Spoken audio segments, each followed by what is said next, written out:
Hello, my dear student. You are most welcome in the channel and academic point situated in the street joining Dam Road to Bhurna Road. Good morning. I am fine and hope you all are doing well. हाँ तो भैया मोरे हम कल बतलाए थे पिछले class में कि electric potential energy of two charge particle system. तो केवल टू चार्ज पार्टिकल सिस्टम का एनर्जी नहीं होगा, 3 का भी हो सकता है, 4 का भी हो सकता है, बहुत सारा हो सकता है। नहीं तो उसको बारी बारी से करेंगे तो निकल जाएगा। आज हम बतला रहे हैं electric potential energy of electric dipole in uniform electric field. मतलब यूनिफॉर्म इलेक्ट्रिक फील्ड में इलेक्ट्रिक डायपोल को अगर हम रख देते हैं तो उसका क्या पोटेंशियल एनर्जी होगा। पोटेंशियल एनर्जी का मतलब समझ करते हैं कि किसी भी बॉडी पर हम कोई इंटरनल फोर्स के अगेंस्ट में कोई वर्क करते हैं तो वह वर्क उस बॉडी सिस्टम ऑफ बॉडी में स्टोर हो जाता है, जमा हो जाता है। उसी स्टोर्ड वर्क डन को क्या कहते हैं, उस सिस्टम का पोटेंशियल एनर्जी कहा जाता है। ठीक है, यहाँ पर इलेक्ट्रिक डायपोल ये क्या है, आपका इलेक्ट्रिक डायपोल है ए बी इलेक्ट्रिक डायपोल है और ई क्या है, इलेक्ट्रिक फील्ड का इंटेंसिटी है। इस फील्ड में अगर इलेक्ट्रिक डायपोल हम रख देते हैं, मान लेते हैं कि थीटा कोण पर रख दिया गया, तो ये क्या चाहेगा, इलेक्ट्रिक फील्ड चाहेगा कि इसको ऐसे है तो ऐसे घुमा करके अपने इलेक्ट्रिक फील्ड के डायरेक्शन में ले आवे। नहीं, लेकिन हम इस पर क्या करेंगे, कोई बाई एक्सटर्नल फोर्स लगा करके इसको ऐसे घुमाना चाहेंगे। अगर घुमा देते हैं तो घुमाने में जो वर्क हुआ वही वर्क इस डायपोल में जमा हो जाएगा, जिसको कहते हैं electric potential energy of dipole. समझ गए भैया मुझे? ठीक है, इसके पहले आप पढ़ चुके हैं कि यदि कोई इलेक्ट्रिक डायपोल इलेक्ट्रिक फील्ड में रखा जाता है तो इस पर तो क्यू ई मतलब ये क्यू चार्ज पर इधर फोर्स लगेगा, ये माइनस क्यू चार्ज पर इधर फोर्स लगेगा। ये दोनों बल एक लाइन में नहीं है, ये दोनों बल के बीच का एक दूरी है, परपेंडिकुलर डिस्टेंस है, इसलिए ये दोनों बल मिलकर के जीरो नहीं होगा, बल्कि ये दोनों बल मिलकर के एक घूर्णन गति उत्पन्न करेगा। नहीं, और जो बल घूर्णन गति उत्पन्न करता है इसको बलाघूर्ण कहते हैं। ये भी बात बताई थे। इसका मतलब ये दोनों बल मिलकर के एक बलाघूर्ण उत्पन्न करता है। ये बलाघूर्ण का फॉर्मूला पढ़ा चुके हैं कि इलेक्ट्रिक डायपोल पर क्रियाशील बलाघूर्ण इलेक्ट्रिक डायपोल पर क्रियाशील बल आघूर्ण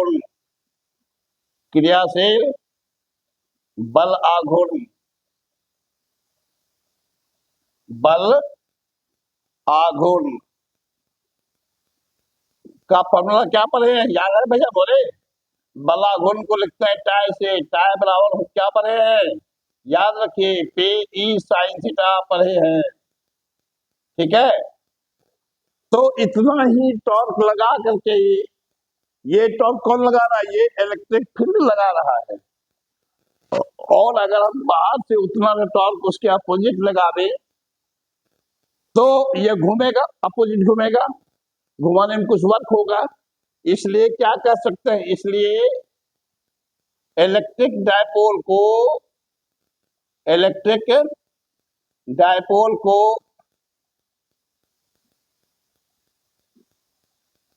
छोटा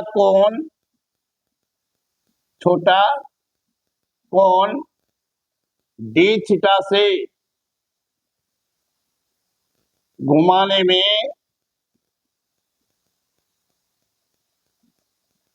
किया गया कार्य, चूंकि कोण क्या है, छोटा है, डी थीटा मतलब क्या हुआ, डायपोल क्या पोजीशन ऐसे हो जाएगा। नहीं, यही कोण क्या है, डी थीटा हो गया। डी थीटा कोण से घुमा देते हैं, घुमाने में कितना वर्क होगा। डी थीटा भी क्या एंगल है, एंगल का मतलब एंगुलर डिस्प्लेसमेंट है, कोणीय विस्थापन है। और बल का कार्य का फॉर्मूला पर है बल गुणा विस्थापन, और घूर्णन गति में बल आघूर्ण गुणा कोणीय विस्थापन। तो ये डी डब्ल्यू जो वर्क होगा, छोटा वर्क जो होगा, ये हो जाएगा टाई इंटू डी थीटा। ठीक है, टाई का मान यहाँ पर रख देते हैं, तो टाई इंटू टाई का मान क्या है, P E sine theta, P E sine theta into D theta. नहीं तो ये निकल गया डी डब्ल्यू का वैल्यू। अब अगर मान लीजिए कि इसको थीटा वन कोण से थीटा टू तक, जैसे मान लीजिए कि इलेक्ट्रिक डायपोल पहले से थीटा वन कोण पर है, अब इसको थीटा टू कोण पर इसे ला देते हैं। नहीं तो थीटा वन से थीटा टू तक घुमाने में, इसलिए इलेक्ट्रिक डायपोल को इलेक्ट्रिक डायपोल को थीटा वन कोण से थीटा वन कोण से थीटा टू कोण तक घुमाने में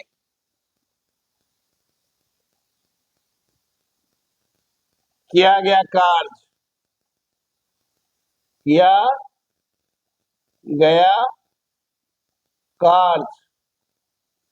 W बराबर क्या हो जाएगा, ये छोटा वर्ग है ना, छोटा वर्ग से बराबर करेंगे, इसको इंटीग्रेट कर देते हैं, integration D W equal to integration D W को मान क्या लाए हैं, P E sine theta D theta, और लिमिट क्या है, थीटा वन से थीटा टू तक, यही ना। अब इसको इंटीग्रेट कर देंगे, यही मेरा वर्क डन निकल जाएगा। तो इंटीग्रेशन कर देंगे तो क्या हो जाएगा, वर्क डन निकल जाएगा। समझ में भैया मोरे, क्या भैया सोनू समझ रहे हैं, समझिए। तो ये हो जाएगा W बराबर, इसमें क्या कांस्टेंट है, इसमें पी कांस्टेंट है, बाहर निकाल लिए, इंटीग्रेशन हो गया sine theta into D theta, तो ये हो जाएगा P into E into sine theta का इंटीग्रेशन होता है माइनस कॉस थीटा, और लिमिट हो जाएगा थीटा वन से थीटा टू तक, थीटा वन से थीटा टू तक। तो ये क्या हो जाएगा, इस माइनस साइन को बाहर निकाल लेते हैं, तो minus P into E into theta का मान एक बार थीटा टू रखेंगे, थीटा वन रखेंगे, दोनों मान घटा देंगे, तो हो जाएगा क्या हो जाएगा, cos theta two minus cos theta one. ठीक है, ठीक है, तो ये हो जाएगा माइनस पे ए, तो ये निकल गया, यही वर्क क्या हो गया, यही वर्क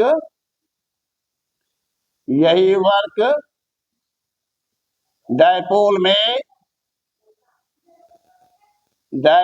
में संचित हो जाता है, संचित हो जाता है, जिसे क्या कहते हैं, जिसे डायपोल का इलेक्ट्रिक पोटेंशियल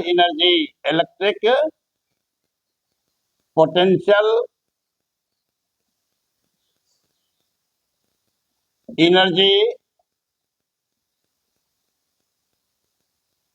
कहा जाता है।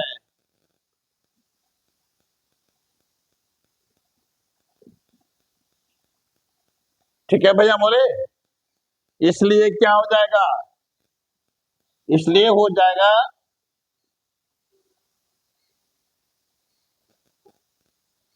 डायपोल का, इसलिए डायपोल का यू का मतलब पोटेंशियल एनर्जी, डायपोल का यू बराबर हो गया minus P into a into cos theta 2 minus cos theta 1। यही आपका फॉर्मूला निकल गया। ठीक है भैया मोरे, यही यही यही निकल गया फॉर्मूला।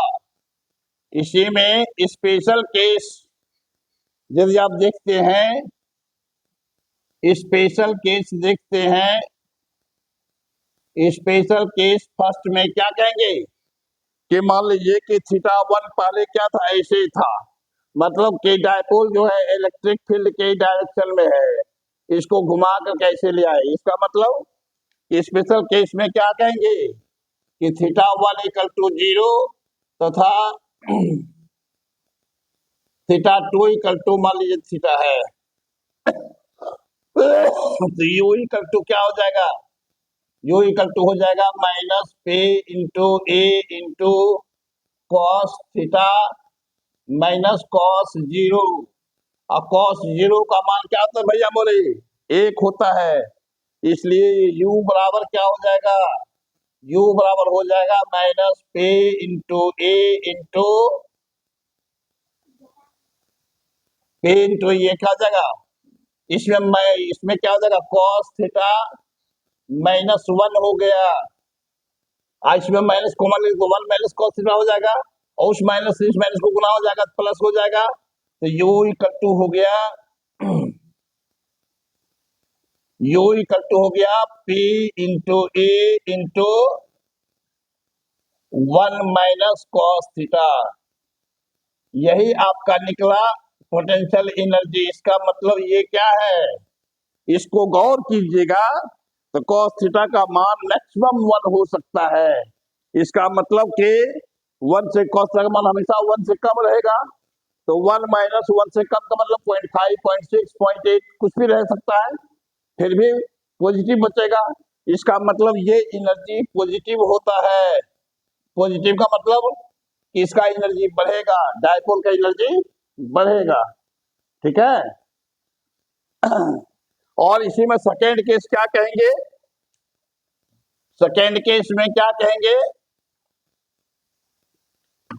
सेकेंड केस सेकेंड, जब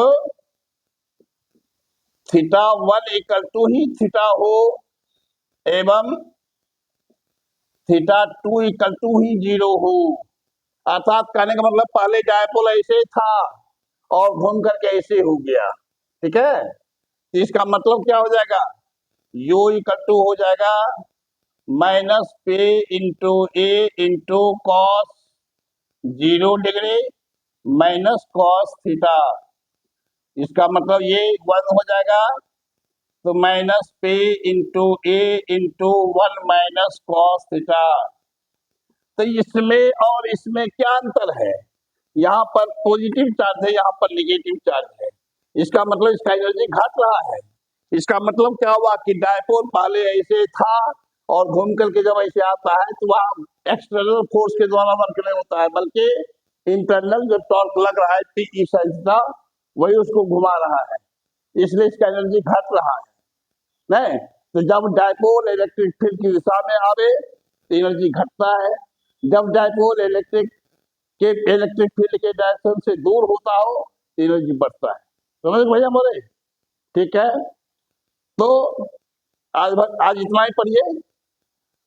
इस चैनल को आप लोग से निवेदन है इसको सब्सक्राइब अवश्य करें, इस वीडियो को लाइक करें और अपने दोस्तों को भी शेयर करें, तथा यदि कुछ पूछना हो तो ये जो नंबर दिया गया है नीचे, इस नंबर पर कॉल करें।